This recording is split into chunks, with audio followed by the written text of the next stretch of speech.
On December 10th, word came down that Star Trek Picard showrunner and award-winning author Michael Chabon, along with his wife Aelid Waldman, had signed a multi-year development deal with CBS Television Studios. Chabon has been serving as showrunner on Picard for some time now. However, he won't be working on a future Star Trek series. He'll be adapting his novel Cavalier and Clay for TV for Showtime, which is owned by Viacom. Chabon is expected to be back for Season 2 of Picard. He will then shift to an executive producer role as Cavalier and Clay begins production. Chabon has been a part of Star Trek Picard since the show started production over 1 year ago.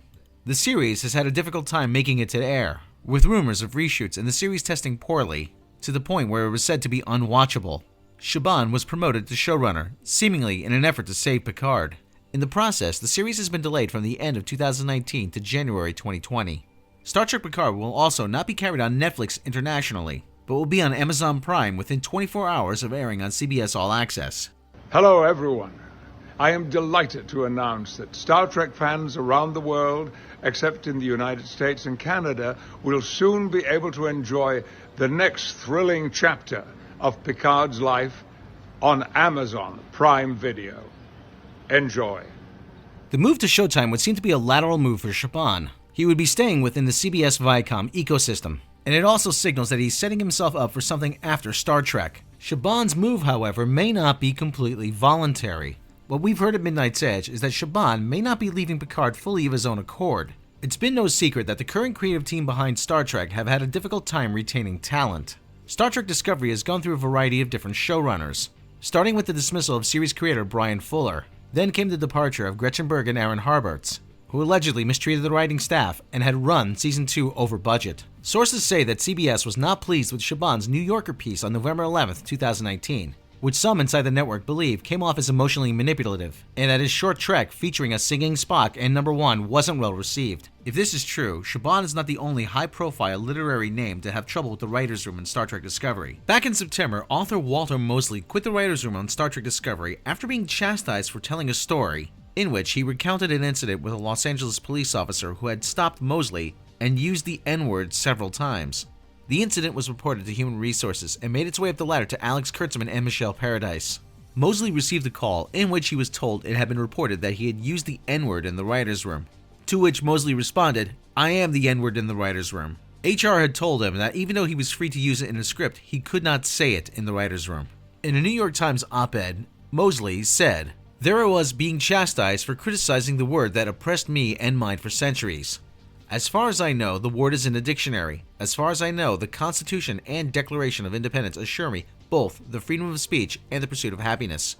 CBS Television Studios responded, "We have the greatest admiration for Mr. Mosley's writing talents, and we're excited to have him join Star Trek Discovery. While we cannot comment on the specifics of confidential employee matters, we are committed to supporting a workplace where employees feel free to express concerns and where they feel comfortable performing their best work. We wish Mr. Mosley much continued success." With Picard premiering in little more than a month, the instability behind the scenes of Star Trek would seem to make it difficult for the best product to be put in front of the camera.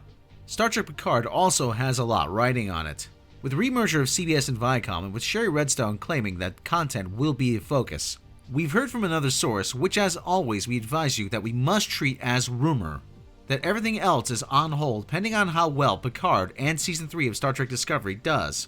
Considering Chabon's departure and the fact that his replacement hasn't been announced, it would seem to indicate that from outward appearances, that perhaps Season 2 of Picard isn't as secure as we may have first thought.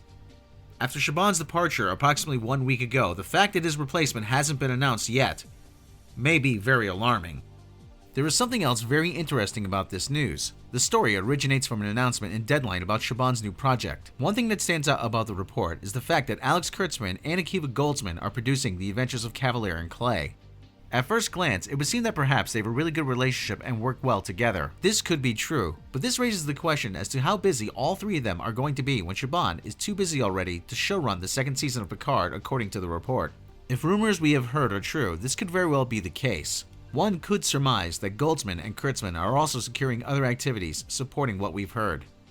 Star Trek Picard must succeed if the franchise is to be successful in the future. Sherry Redstone believes Star Trek is their family heirloom. In order for CBS and Viacom to be successful on a digital plane, it must have franchises that are successful and are selling points for the service. CBS All Access. CBS All Access is not available worldwide, making it a very limited platform. With CBS and Paramount making lots of deals with Amazon and Netflix inside of the US, it raises the questions of the viability of CBS All Access down the road and its role going forward. Redstone also stated in a recent interview about the remerger of the two companies when discussing the past and how the separation and the way the companies were formerly controlled. "We missed this opportunity before," Redstone said.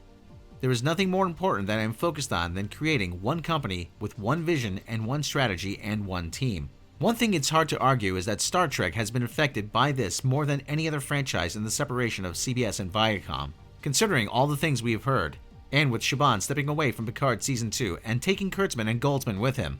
It adds more credence to the rumor that all things are on hold until the performances of Picard and Discovery Season 3 are assessed before going forward with Star Trek. CBS merely does not want Star Trek Picard to be successful. It needs it to be. A change of showrunners will seemingly make that difficult. Star Trek Discovery is currently filming Season 3.